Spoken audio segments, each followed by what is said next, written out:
Saudara ahli hukum pidana yang dihadirkan penasihat hukum Verdi Sambo dan Putri Chandrawati, Mahrus Ali menyebutkan kasus kekerasan seksual biasanya terjadi di ruang privat sehingga minim saksi. Meski tidak ada visum karena faktor keengganan korban melapor, menurut ahli Mahrus Ali bukan berarti tidak ada kekerasan seksual. Saya ngajar mata kuliah victimologi yang mulia, saya nulis buku tentang itu, saya nggak bawa itu kan. Di dalam kasus-kasus kekerasan seksual, dalam perspektif victimologi, pertama, itu seringkali terjadi di ruang-ruang private. Sehingga apa? Pasti minim buktinya. Satu-satunya bukti yang biasa dihadirkan oleh jaksa adalah apa? Visum. Saya membaca banyak tulisan visum. Tetapi, kalau visum tidak ada di mana?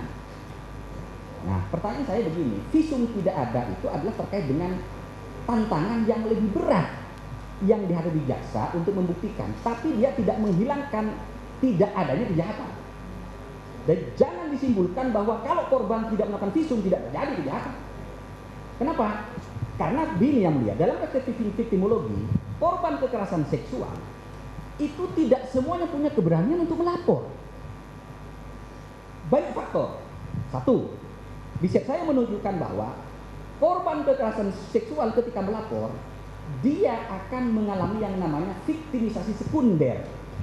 Apa? Perlakuan yang tidak senonoh, tidak enak dari banyak aktor. Dari sistem peradilan pidana misalnya. Makanya salah satu contoh, mohon maaf, saya agak vulgar. Dalam kasus perkosaan misalnya, seringkali ditanyakan, saudara itu berapa kali diperkosa? 5 kali, Pak. Kalau 5 kali, itu bukan perkosaan. Yang pertama, perkosaan. Tapi yang kedua, yang kelima, suka sama suka. Saudara menikmati nggak?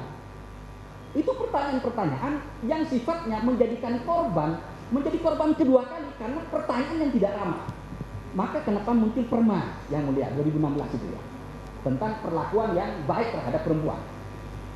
Nah, faktor yang lain, ada banyak faktor kenapa kemudian korban itu justru tidak melapor.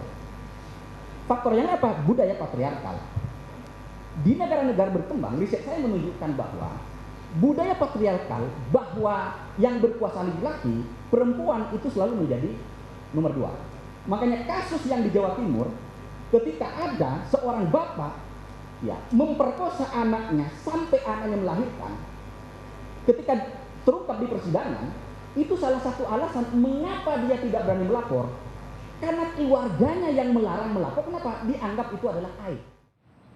Saudara ahli psikologi forensik Reni Kusumowardani menyebut keterangan Putri Chandrawati terkait dugaan pelecehan seksual terhadap dirinya dinilai kredibel.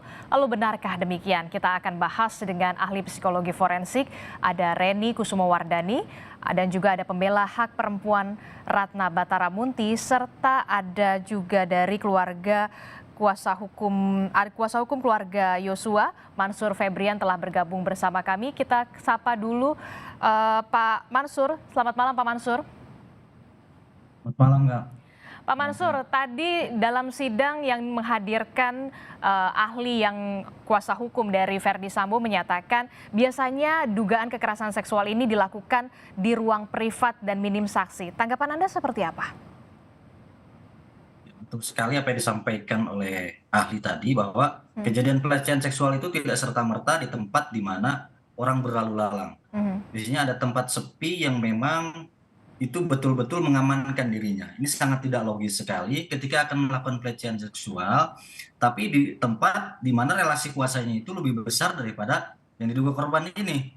Kami dari awal sangat menolak dugaan tersebut karena tidak ada bukti satupun yang disampaikan kepada kami ataupun kepada peradilan ini, begitu. Jadi apa yang harus kami percaya? Sedangkan waktu itu ada saksi yang tadinya akan menjadi saksi kunci seperti Susi dan juga Kuat, ternyata mereka juga tidak tahu kan seperti itu.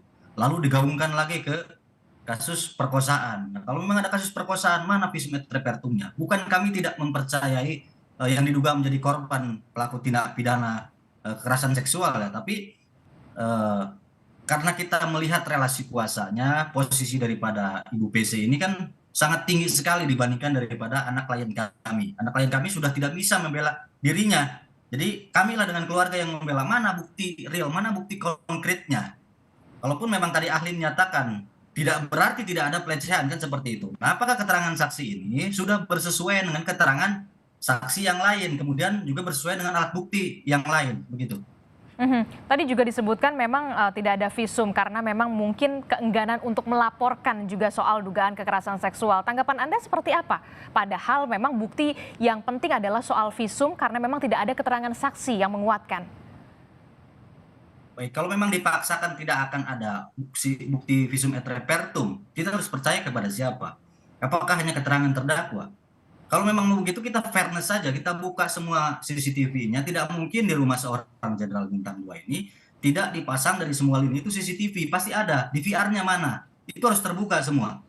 Kemarin juga saya agak kecewa ketika saksi hanya menerangkan CCTV itu potongan-potongannya saja hanya beberapa menit begitu. Itu tidak holistik, tidak menyeluruh. Dan apakah sekarang juga akan diulang kembali ketika tidak ada saksi sama sekali, tidak ada bukti yang real dalam hal ini bukti visum, bukti kekerasan segala macam, kita harus percaya. Oke lah, kita melihat orang awam mungkin dia tidak berani karena ada tekanan dari keluarga, tekanan mungkin dari kawan-kawan atau bagaimana. Tapi kalau melihat porsi relasi kuasa ini sangat mustahil sekali. Mhm. Gitu, Mbak.